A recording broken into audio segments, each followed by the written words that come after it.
Many have probably heard of the actor Ray Liotta. Ray was long associated with the image of a psychopath who might silently stab someone just for looking at him the wrong way. Yet there was a time when he was considered Hollywood's rising star with a bright future, who had nothing to do with roles of maniacs. However, as often happens, at one of the crossroads in his career, Liotta took a wrong turn and ended up in B-movies, only occasionally appearing in major Hollywood films and supporting roles. Today, let's talk about the moment in his career when his rise stopped, and he suddenly found himself in films like those directed by Uwe Boll. Ray started acting in the early 1980s and, like many aspiring actors, spent several years playing minor roles in obscure films and TV series. During that time, he appeared in the melodrama The Lonely Lady.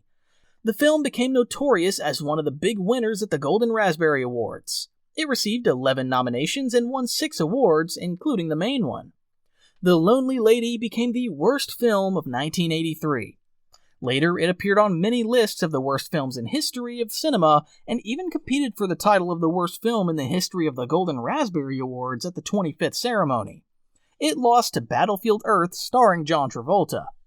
The two films have similar audience ratings, 2.5 out of 10 for Travolta's and 3.1 out of 10 for The Lonely Lady.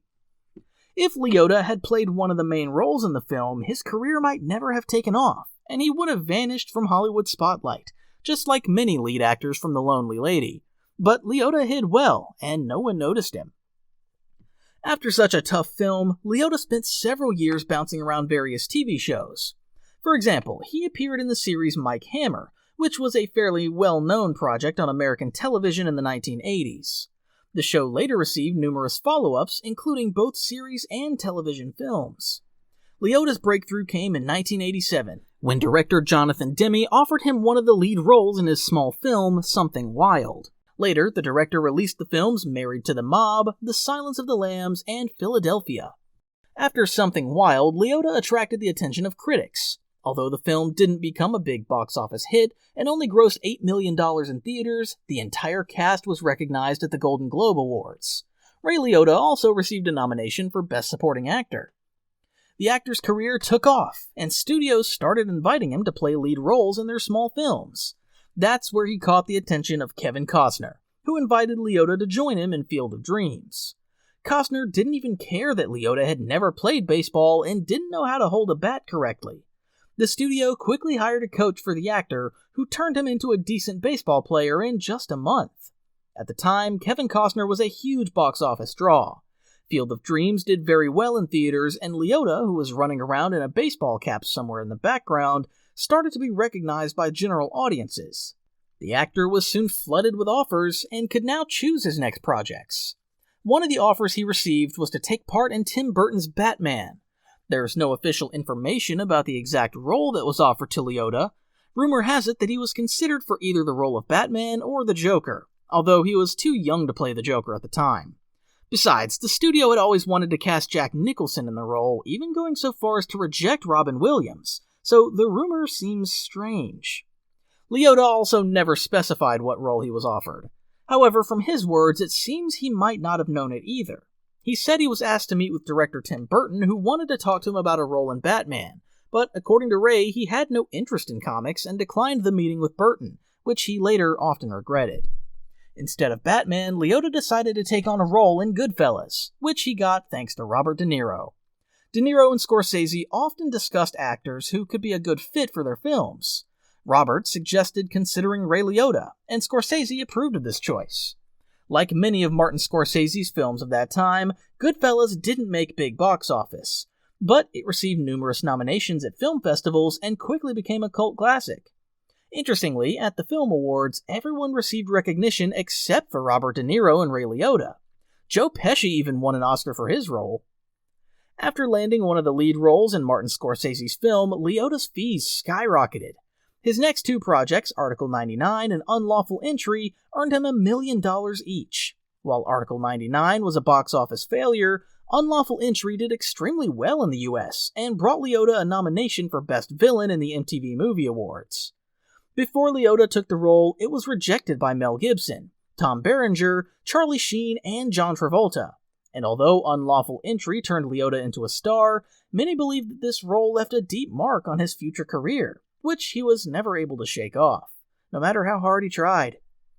For the science fiction film No Escape, which hit theaters in 1994, Liotta once again received the highest paycheck of his career at that time, $1.5 million.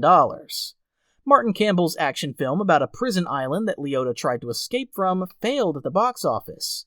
This was Liotta's first film with his face prominently displayed on the poster, and naturally, despite the positive reviews, the audience's lack of interest in the film was blamed on Liotta.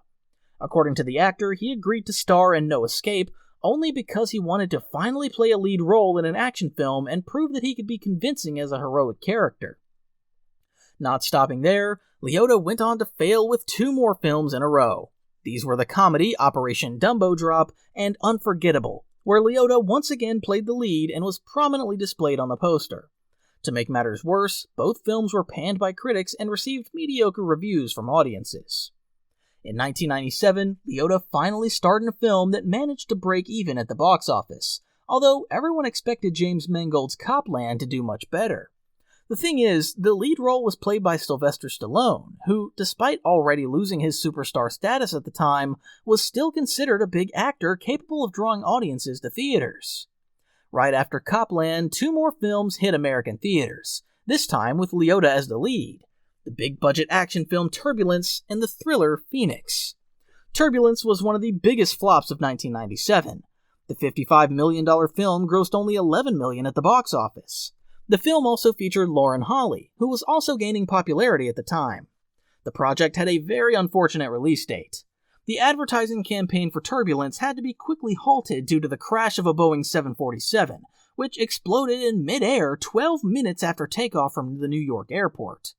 The media immediately blamed the plane's explosion on a lone terrorist, and Turbulence, with its psychopath on board, suddenly took on a new light. Later, the version with a terrorist attack was officially refuted, but that didn't help the failed advertising campaign of the film. As a result, the studio decided to push the release of Turbulence back by a month and a half, from the holiday season to January, which distributors often refer to as a dump month. Turbulence had no chance. The failure dealt a devastating blow to Liotta and Holly's careers. Lauren Holly, who had previously appeared in Dumb and Dumber and Down Periscope, was reduced to minor supporting roles in her future films and eventually moved to television. As for Ray Liotta's next film, Phoenix, which was shot before Turbulence, it had only a limited release in the US and quickly went to video. The same thing happened with all of the actor's subsequent projects, such as The Rat Pack and Forever Mine. Although television was less prestigious back then than it is now, Liotta could have saved his career if he hadn't turned down one offer. The true appeal of the offer, however, became apparent only later. The HBO cable channel offered Ray to play the lead in The Sopranos, but he turned it down. Today, The Sopranos is considered one of the best series in television history and ranks at the top of various lists. According to Ray, he didn't want to fully transition to television and was planning to focus on feature films.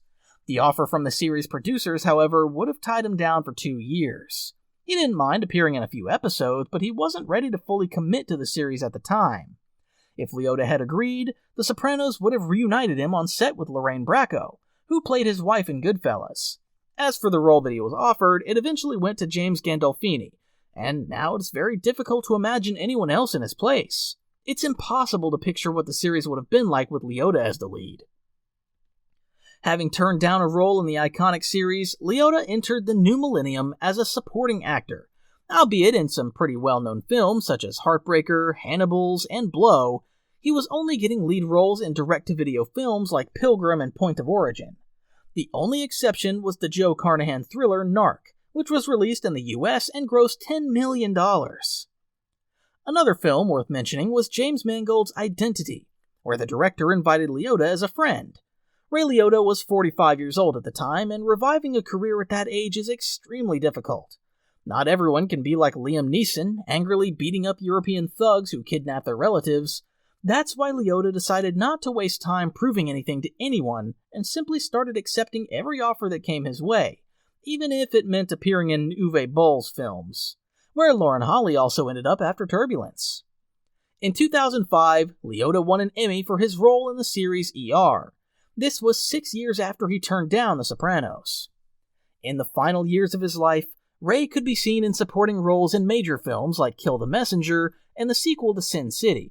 He also made frequent appearances in various TV series. However, he was most often seen in films that weren't intended for theatrical release. To be fair, judging by the ratings, his last works aren't as bad as those of Bruce Willis or Nicolas Cage, though Hubie Halloween, starring Adam Sandler, in which Liotta also appeared, is very close to them in terms of quality. Thanks for watching, and stay tuned.